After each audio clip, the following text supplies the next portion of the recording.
dapat pengurus masjid, kalau buka itu kalau pacak unjuk kelah dulu, pisah kelah dulu makanan untuk si muazzin ini tadi. Jangan sampai kaget kalau dia ngebang artinya degap degup ngapo? Takut pempek tu habis kaget. Apalagi pempek pelamboyan.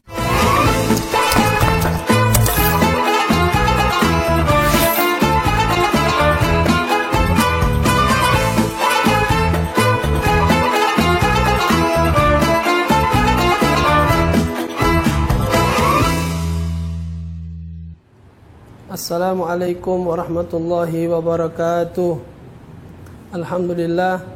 Alhamdulillahirabbil alamin wassalatu wassalamu ala asyrafil anbiya wal mursalin sayyidina Muhammadin wa ala alihi wa sahbihi ajma'in. Rabbi shrah li sadri wa yassir li amri wahlul 'uqdatam min lisani yafqahu qawli wa saddid lisani wahdi qalbi bi jahin nabi wa alin nabi. Alhamdulillahirabbil alamin. Para permisa cuko cawisan nunggu buka yang saat ini kita berada di tempat pempek pelamboyan. Mudah-mudahan ini tempat diberkahi oleh Allah Subhanahu wa taala dan menjadi tempat yang disukai dan disenangi oleh baginda Nabi Muhammad sallallahu alaihi wasallam. Amin ya rabbal alamin. Para pemirsa yang ada di rumah, bulan Ramadan ini kita selalu diberikan keterangan oleh para ulama, diberitahu bahwasanya di dalam sebuah ayat yang Allah Subhanahu wa taala mengatakan di dalam Al-Qur'an, a'udzubillahi minasyaitonirrajim. Bismillahirrahmanirrahim. Ya ayyuhalladzina amanu kutiba alaikumusiyam kama kutiba alal ladzina min qablikum la'allakum tattaqun. Para pemirsa yang dimuliakan Allah Subhanahu wa taala, di dalam ayat tersebut Allah Subhanahu wa taala mengatakan bahwasanya wahai orang-orang yang beriman, diwajibkan atas kalian untuk berpuasa sebagaimana Allah Subhanahu wa taala telah mewajibkan kepada hamba-hamba sebelum kalian agar kalian bertakwa. Maka ketahuilah bahwasanya Allah Subhanahu wa taala memerintahkan hambanya untuk bertakwa kepada Allah Subhanahu wa taala melalui puasa. Jadi Bapak Ibu yang dimuliakan Allah Subhanahu wa taala, kita berpuasa ini disuruh oleh Allah Subhanahu wa taala agar kita bertakwa. Sama kita dengan minum obat. Uji doktor, kalau minum obat itu bisa menyembuhkan penyakit ini. Akan tetapi kalau kita nak minum obat biar pacak sembuh, obat itu harus sesuai dengan anjuran doktor. Mak itu juga dengan takwa. Mak itu juga dengan puasa. Kalau kita berpuasa pengen mendapatkan ketakwaan dari Allah Subhanahu wa taala, mendapatkan predikat ketakwaan kepada Allah Subhanahu wa taala, maka lakukan puasa tersebut dengan anjuran, dengan aturan yang sudah dianjurkan oleh baginda Nabi Muhammad sallallahu alaihi wasallam. Inilah salah satu cara kita biar bisa bertakwa sama Allah Subhanahu wa taala, dengan cara kita berpuasa, tapi puasa kita itu sesuai dengan anjuran Nabi Muhammad sallallahu alaihi wasallam. Artinya apa? Berpuasa tapi sesuai dengan aturan, syaratnya, sunnah-sunnahnya dan seluruh apa yang disuruh oleh Nabi Muhammad sallallahu alaihi wasallam. Kita bisa berusaha untuk bisa lebih takwa kepada Allah Subhanahu wa taala. Ma'asyiral muslimin, para permisa cuko yang dimuliakan Allah Subhanahu wa taala. Di dalam sebuah hadis Nabi Muhammad sallallahu alaihi wasallam, beliau pernah mengatakan salasu da'awat al-mustajabat.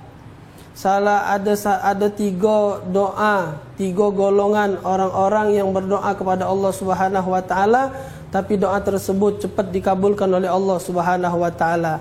Yaitu adalah doa orang yang pertama, yaitu adalah da'watus shaim, doa orang yang berpuasa. Kemudian yang kedua adalah doa orang yang musafir. Kemudian yang ketiga adalah doa orang yang terzolimi, da'watul mazlum, doa orang yang terzolimi. Pemirsa yang berada di rumah, pemirsa cuko yang dimuliakan Allah Subhanahu wa taala, yang pertama Nabi Muhammad mengatakan bahwasanya doa orang yang berpuasa itu adalah doa yang dikabulkan oleh Allah Subhanahu wa taala. Tapi ingat, di dalam sebuah hadis baginda Nabi Muhammad sallallahu alaihi wasallam, Nabi pernah mengatakan, pernah bercerita dalam sebuah hadis tersebut, Nabi mengatakan, summa zakarar rajulu yutirus safar ash'atha akbar yamuddu yadayhi ila sama ya Rabb ya Rabb. Kemudian Nabi Muhammad mengatakan bahwasanya ada seorang laki-laki, ia seorang musafir, badannya penuh dengan debu. Kemudian orang tersebut mengangkat kedua tangannya seraya ia berdoa kepada Allah Subhanahu wa taala, ya Rabb ya Rabb. Maka apakah doa orang tersebut akan diijabah oleh Allah Subhanahu wa taala? Apakah doa orang tersebut akan didengar oleh Allah Subhanahu wa taala, dikabulkan oleh Allah Subhanahu wa taala? Maka dijawab oleh baginda Nabi Muhammad sallallahu alaihi wasallam, wa mat'amuhu haram wa mashrabuhu haram wa malbasuhu haram wa ghudhiya bil haram fa anna yustajabu lahu.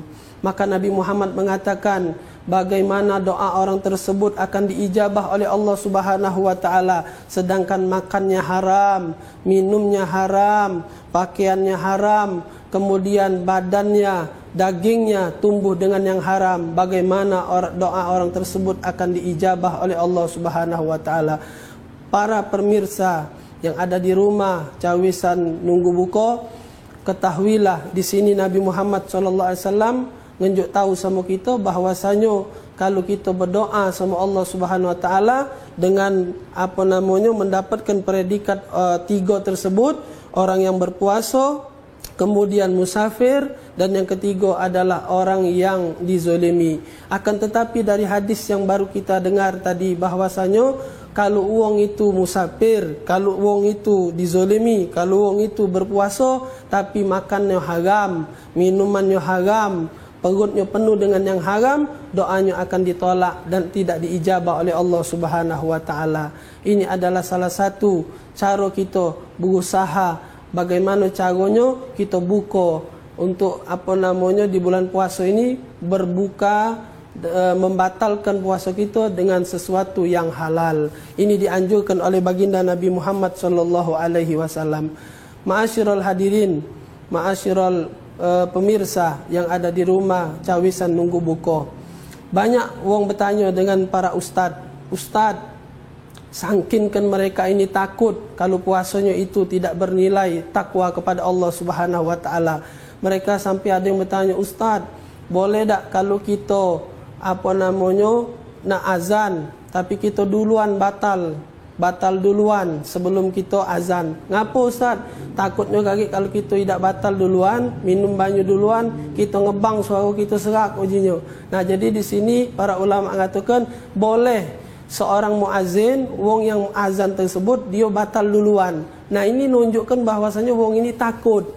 Jangan sampai puasanya kaget batal, tidak ada bernilai ibadah di sisi Allah Subhanahu wa taala. Padahal sudah puasa seharian penuh, tapi ketika saat itu batal tak sengaja. Benar apa yang ditanyakan oleh wong tersebut.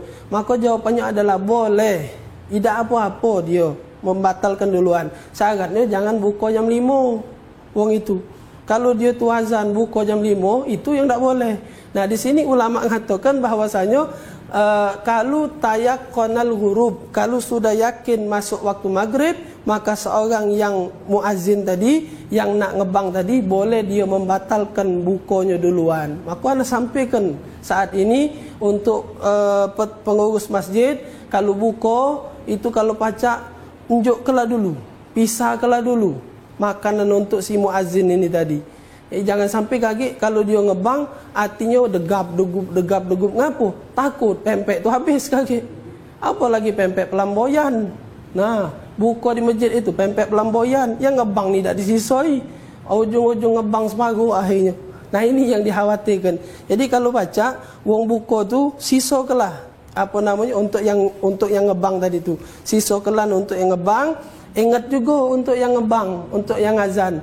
Jangan kaget mentang-mentang boleh batal duluan dengan syarat. Ingat dengan syarat iza tayaqqanal ghurub, kalau sudah yakin masuk waktu maghrib. Itu syaratnya. Kalau belum yakin masuk waktu maghrib, si muazin, si tukang azan tidak diperbolehkan untuk batal duluan. Nah, di sini batal di sini bukan negok celimpungan sepiring. Ini kaget yang muazin ni tadi Kalau dia omongkan boleh batal duluan, makan pempek telok pelamboyan dulu 3 ikok. Lama nunggu azan. Akhirnya orang kampung nunggu azan tak kedengeran. Tumpak di jingok no. Geti yang lantak pempek pelamboyan dulu. Mangcik ini getinya ngebang. Nah, jadi caranya mak mana? Batal ke baik. Minum banyu setegok, makan kurma sikok, tegaklah langsung ngebang. Anten-anten yang tukang beduk lagi nabu beduk. Nah, si muazzin tadi batal gelah. Ini caranya biar kita mendapatkan pahala di sisi Allah Subhanahu wa taala. Ma'asyiral hadirin, para pemirsa yang ada di rumah, cawisan nunggu buka.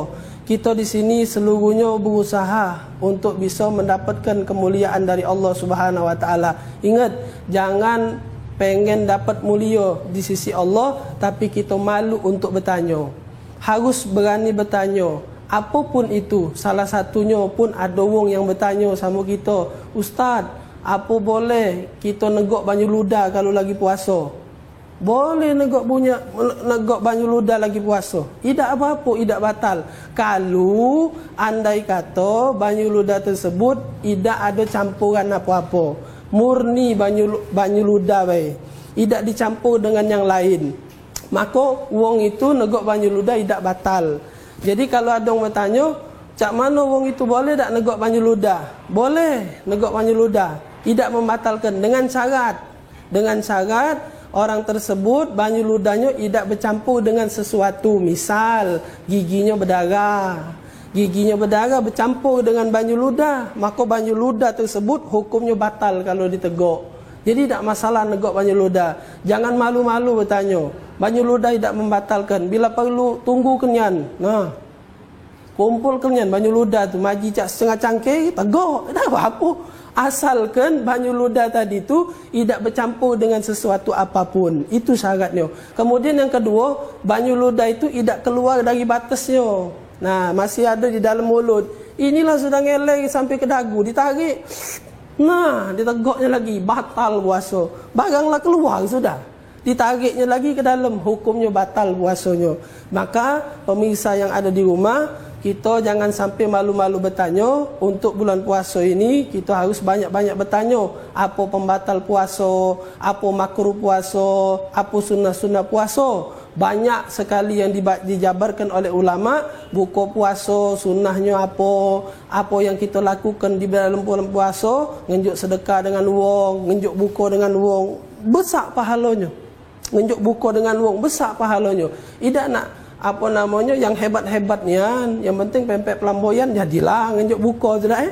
Nah, apa pun pacak ngenjuk godo-godo jadi, pacak ngenjuk batu es jadi, pacak ngenjuk sirup jadi. Tidak perlu yang hebat-hebat, tak perlu yang apa-apa. Ngenjuk godo-godo jatuh gi. Cuman jangan godo-godo baik campak udang dikit jadi godo-godo udang. Itu jadi agak jadi tidak perlu yang mewah-mewah. Kata Nabi Muhammad SAW, wong yang ngenjuk buka pahalanya balik ke dia. Wong yang ngenjuk buku sama saudaranya, pahalanya balik ke dia. Maka kami bapak ibu yang dimuliakan Allah, kami di pesantren diajari. Ketika kami sudah duduk ngadep bukuan, kami dibagikan kurma. 3 sewang dibagikan kurma. Nah, di situ kami diajari oleh guru-guru kami bahwasanya biar pacak dapat pahala ini, enjuk kurma kita itu sama kawan kita. Kaget kawan kita ngenjuk lagi sama kita. Kita unjuk yang kawan kita yang depan. Get dia malas kita lagi. Biar apa? Biar dapat pahala ini. Nah, mudah-mudahan kita semua diberkahi oleh Allah Subhanahu wa taala dan mendapatkan apa yang kita cita-citakan, yaitu la'allakum tattaqun.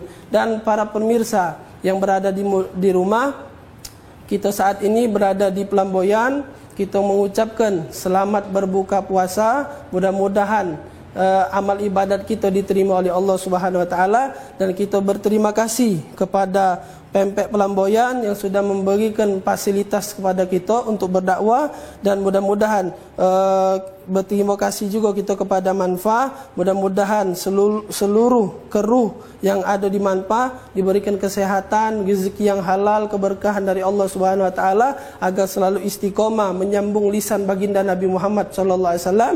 Amin ya rabbal alamin. Wal afu minkum. Wassalamualaikum warahmatullahi wabarakatuh.